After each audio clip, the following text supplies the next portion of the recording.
Hey guys, Fixer here for another installment of the OBS Studio live tutorial. Today we're going to look in this part of the video, the scenes and sources, how we're going to add them, filters and all that. Now, before we move on, there's something I like to say here because it's going to help you with this video. Number one, this will feel strange and out of place. Some things will not make sense to you simply because they're really linked with the overlays. And without the overlays, they might feel out of place. But I think that it's important that we do this tutorial first so you know the options you have, and then when we move to the next video, it's going to be the overlays. You will see how you will already know how to use the sources in relation to the overlays, because the overlays is going to be broken down, I think, in 3 videos. It's a big topic and not as simple as people put it. It can be, but you know. So a little recap about so far. So we have installed our software, we've been through the basic settings, we've fixed our UI, we have everything where we want it, we've put our desktop audio, our Discord, and our microphone. So far we know that we're all set up and people can listen to us, all the volumes are right, we've done our recordings, we checked the different levels between the sounds. Now it is time for us to give people something to watch. So usually a stream has several different scenes, okay? Every scene is a topic: introduction, gaming, chat, end scene, credits, things like that. So what I like to do first, I want to make a list here on the scenes. There's always one, right, of what we need to build to have our stream ready. So the first scene should be our introduction. Just going to type in capital to be a bit more clear on the stream. Second one is going to be our games, right? The games we play. Now, games, if you're doing cooking or traveling, you know, it can be your main scene, basically. We could actually call that main scene for whatever that may be. You might need to have an intermission, somewhere that you want to take a break and chat with people without having any background to gaming related or anything else that you do from your computer at home. You're probably going to need a be right back screen if you need to take a little break or grab yourself a cup of coffee or something, and you don't want to leave an empty chair just with the be right back screen. Possibly an end scene, somewhere that if you don't have anybody you want to raid and you just want to scroll your credits and say thank you to your followers, subscribers, Patreons, and things like that, that could be it. And pretty much that covers it. But I don't know, maybe you guys want to have another scene such like video reviews. So you have a different setup if you want to put up a video or anything like that. And you know, you can make as many scenes as you want. So we have a list here of all the things that we want to build. We're going to build some of these during the next tutorial on the overlays to see how things are working. What else? These don't really have any, they have options here, which we're going to talk about this during the next video, because this, how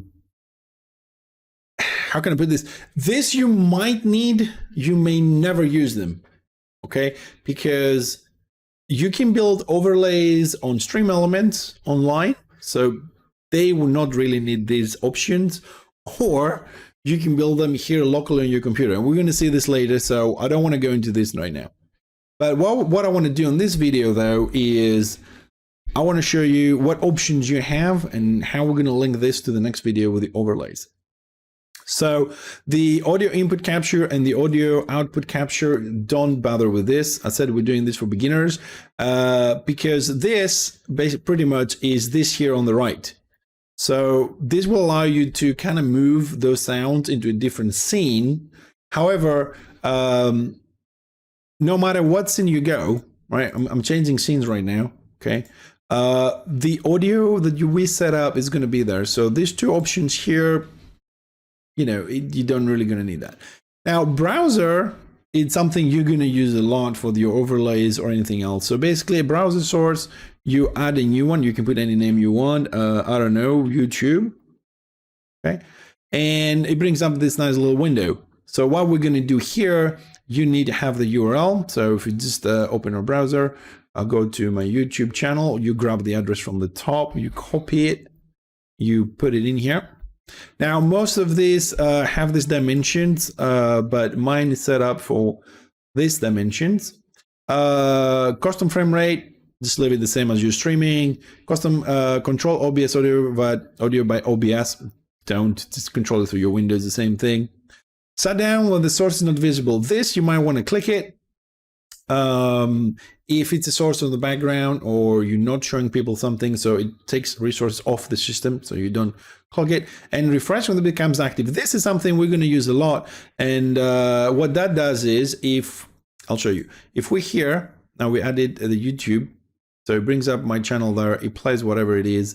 Now the refresh means that as you play this little video, so if I change scene and I go back into it, it reloads the whole page. Okay, now if we open this and we click don't refresh, if I change the scene, so now it plays it, I change the scene, it keeps running on the background. Right, so it won't refresh. So if you have something, it won't refresh. The other thing here is shut it down. If you don't shut it down, you go back and you come in, it just plays. All right. That's what that does. Most things you want them, it depends what you want to do, but most of them you want them shut down for resources and refresh when they come back into it. As you can see, when we change these dimensions, it covered my whole screen here, the setup, but then I can make it small like that, and I can have it there showing a video.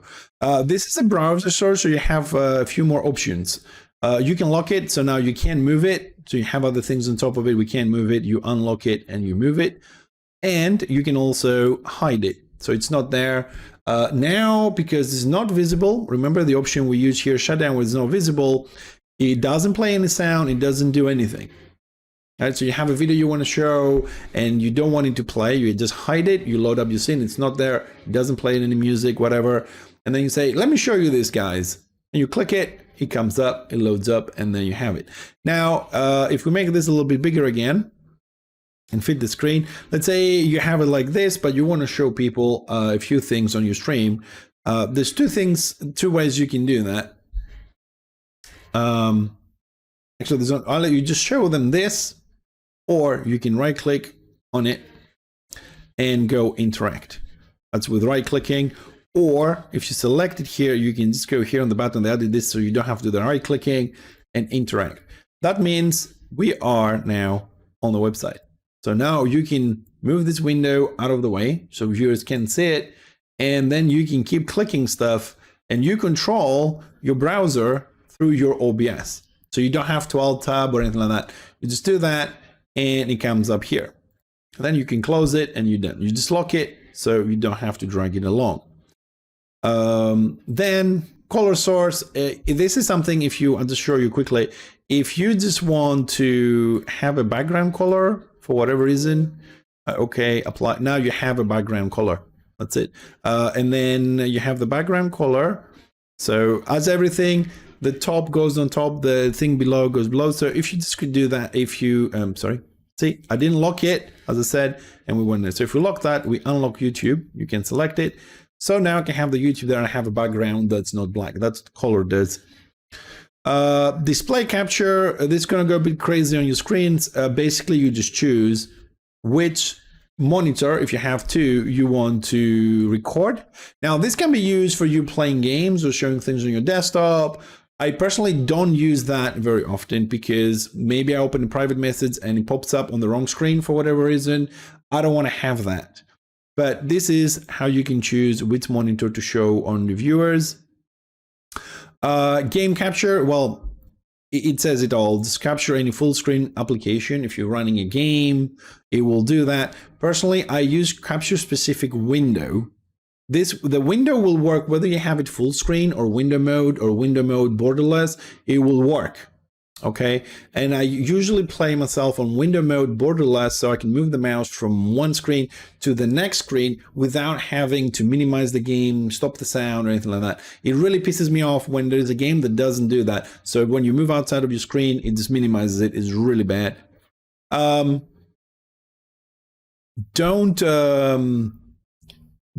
use allow transparency. It's something that will make your capture game transparent. You can see behind it. Personally, I would use that only. Sorry, I'm looking for See, this is what you're recording the screen. If you didn't want to have that on there, you know, by mistake, it came up on the recording. I didn't want that. What I'm looking for is actually closing the YouTube because it keeps playing on the background. I was wondering what is playing on the background. So now I hit it, it's not going to be there. So back on the options. So on the game capture options, this will make it transparent a little bit and you can see behind it. I don't know, maybe you want to use it as an overlay somewhere the game for whatever reason, you have a different background and that. Everything else should just leave them the way they are. You have no problem there. I do recommend a specific window. If you leave it to capture any full screen application, this will work for all your games. So as soon as you have a full screen game, it will pick it up and go on the stream. If you use what I do, capture specific window, then you have to select the window, right? So if you load up the next day a different game, then you're gonna have to come here, select this game capture, right, go to specific window, and then simply here, just pick the window of the game. You run the game, it comes up on the list, you pick it, and that's it. I know it's an extra step, but like I said, I prefer to play window mode, and window mode will not be picked up if you have this on full screen because it's not full screen. Moving on, then image. If you want to add an image, any image, because you want to add something, let's say you want to add your logo to the stream. Let's go down here to my streaming stuff. Here, go to my logos, pick up my logo. Any of them that's a small version, there you go. That's my logo. Make it a little bit smaller, drag it, put it down in the corner, and you're done. You can add anything you want over there. Now, you'll see how these all come to play when we do overlays, because you can make your own overlays, you can buy them, you can find some free ones. So we'll see all these options on the overlay videos. But it's good to know this basic, how the sources work. So if you want to modify things, that's where this will come handy later. Now, scenes, I never use this, but you can get an entire scene. Let's say get the Be Right Back scene and put it here. And when we make the scene, it will appear here. Complicated, I don't know. I don't know anybody that actually uses that, but you can group your scenes like that and you can bring them up here to play with them if you want to. Never done it. The text is very simple. If you want to add something like be right back, I don't know, in 5 minutes, because you don't have a Be Right Back screen, it just goes there and you can put it wherever you want, and then you have that right there. You hide it, say, guys, I'll be right back. Put it up, you go. That's it. You can type anything you want in this. You also have some excellent options, such as read from a file. So you could potentially, on this one, load up a file, a text file. I don't know. You wrote a poem or instructions or something for your viewers, and that will just read the file and bring it on the screen. I don't have a file right now. But the good thing about this is that actually I don't have a file, but let's say we'll do this. Let's say you guys wrote something, blah blah, like this. This is a read from a file and is there. I'm going to make this a little bit small, drag it up. Sorry, I'm trying to make this small. You could right click, transform it, and simply make this. So let's say you want it to be like this, and then you go to filters, because these things have a lot of filters, and one of them, right, is scroll. So you add the scroll, and you want to go vertical, right? You just go a little bit vertical there, you close it, and there you go. Then all the text with the state is just going to keep scrolling up and up and up and up, and now you've made your own little thingy. So if there's something you have on the text, you can use that like that. Since we are on the filters, we'll go over the filters later. I just want to finish with the sources we can add. VLC video source. That is if you guys want to add a lot of, there's a playlist, so you can make a music playlist if you want to play stuff. If you have your own music, don't forget DMCA copyrights. So if you just have your own music on your computer, you can put this here on the list. You can shuffle it, you can loop it. You can have it visible or not visible. You can say when it starts or not, things like that. Also, you can add videos. VLC can play both. So you can have videos, a lot of your VODs, and you just want to do a rerun and something like that. You can do it from your computer instead of using the VODs on Twitch. Video capture device, of course, is your camera. Any camera you guys want, it will come up. But mine will not work because it's already running on the other OBS version because I'm recording this. And finally, window capture. Window capture is, in my opinion, the most useful one. You just choose any window on your computer that you want to capture and you put it there. This can also be used for the games. If you're running them on window mode, borderless window mode, anything that's windowed, you can use that instead of the game capture. Do they have any difference between them? Not really. I have had games which just don't get captured from the game capture. If you put them in window mode, that option just never finds them to hook them up and put them on your screen. You have to use specifically the window capture. For window capture, you can also use to grab your browser in any window you want. OBS, if you're doing a tutorial for things, anything, and just, you know, control them by showing or not showing and hiding onto your stream. So that's how you make the scenes. Just add one and right click, give it a name, and that's it. And then you do this. Now we added all this to the end scene. So all these exist here that don't exist there. Everything else is empty. So we just added everything there to see. Now I'm just going to run you through some of the options here of things we can do. So on the filters, the Chroma Key, the loot, this one, I don't know what this is. I've never used it myself, to be honest, so I'm not going to lie to you. But Chroma Key is the one you need for creating, if you have a green screen, that's how you're going to remove colors. And actually, let's do that on the color source. It will, there will be a lot easier to see. So on the Chroma Key, here it has green, magenta, and custom. So you can select a color. We need something orange, I suppose. And that's the one we have. See, Chroma Key removed it. It's black. So now you can start playing a little bit here and modify it. This won't work because there's no camera to see the background effect. We'll show you when we can put a camera up. So Chroma Key removes a color of your choice from your background. Okay, it's really good and used on green screens. And since we're talking about green screens, if you can afford to buy one or you want to, so your camera looks like mine, so that you put any background you want behind you instead of your room, do it. Using a virtual green screen, it can work, but it's not advisable. It's not the same quality. You may have some issues there. Color Key, it can be used for pretty much the same thing, but the Chroma Key is the one you need for those kind of things. Crop and pad is simply you move it left and right. I never use that because you can manually do this in here. For example, this one, if you click and drag it, you see it just changes the color or whatever. If you hold Shift and you move it, then you only expand it in one direction. If you hold Control, it just, you know, it does the aspect ratio thingy.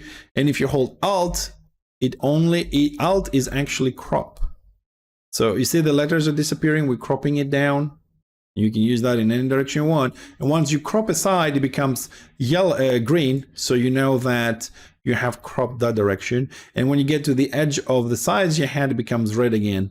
See, the letters are going away. So you can get a whole photograph if you want.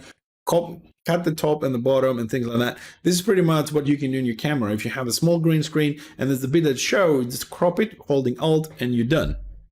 So some of the options here, they are leftovers from when OBS didn't have those click and drag and options like that. So that's why you probably won't need all of these. And there's also the group option. So pretty much if you want to put, let's say, your text and your videos together, you just right click, you group, you put a name, group 1, 2, 2, 2, 2, and then there. So you can hide them all together. and you can show them all together as a group. So also helps you to move things around. Like the camera that I am, it has 3 components. It's a group. It has the frame, it has the camera itself, and it has the background. So that's 3 in a group. So if I need to move them, instead of moving each one of them, just grab the group and you move them.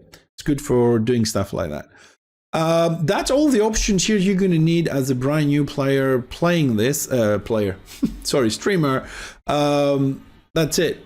Some of the options, seriously, you're never going to need them. I'm trying to keep this very simple so you can get started. When you have time, I always advise this, play with the system, play with the settings, play with the filters, learn it, because you might find something it's useful for you. It's really hard for someone to run through everything, and then, you know, you may not need it. So we've seen how we do the scenes, how we're going to add our sources, and a couple of the filters there. Before we close this, one last thing here. Sometimes when you have a group that we did, you can really select something to move. You see it moves with the blue, which is within the group as well. So you might have to drag this outside of the group individually and do what you need to do. Also, anything you have here that you can use, you can rename, you can set a color. So you can find something you open and close all the time, remove it. You can order it, move it back and forward, so you can play with the backgrounds. This here, the full screen projector, if you click it, it comes up so you can see in more detail. You can move this to either monitor. You can also have this in windowed. So you get a little window. So, you know, if you want to watch there, make it a little bit, you know, move it in a window if it's more convenient. So you can alt tab, because full screen, if you do the full screen, you have to press escape to see what's behind it. Again, the window, you can move it. On top of that, you also, what else we have here? If you right click, transform is the one you're going to use the most, because here you have positions, dimensions, and if you can drag it with your mouse, you can just type the number, it will go there. Also, transform is very useful because you can flip things horizontally for an image if you want to play around. And also transform is the one you're going to use the most. You can fit something on the screen, you can stretch something on the screen. I keep missing what it is. You can center it. So if I just make this a little bit smaller and I have it there, transform really quickly, goes 100% in the middle. So you can say center on screen. You can also go and say center vertically. So you have the height and that's smack in the middle. And that's it. That's how we now are going to start manipulating those sources, right? As we're going to build our scenes with the overlays. So I'm going to close this video here. So these are the basics, that how you add scenes, you add sources. We had a little bit look on the filters, and now we're going to see how we are going to put our overlays, and we're going to make some both online, offline, and we also going to try and modify them, because you might find an overlay that you like it, but it doesn't fit your game 100% and you need to change a few things. I'll show you all those little tips and tricks. So even if you get a free overlay that 10,000 people have, you can still modify it and be unique to you. I'll see you on the next video.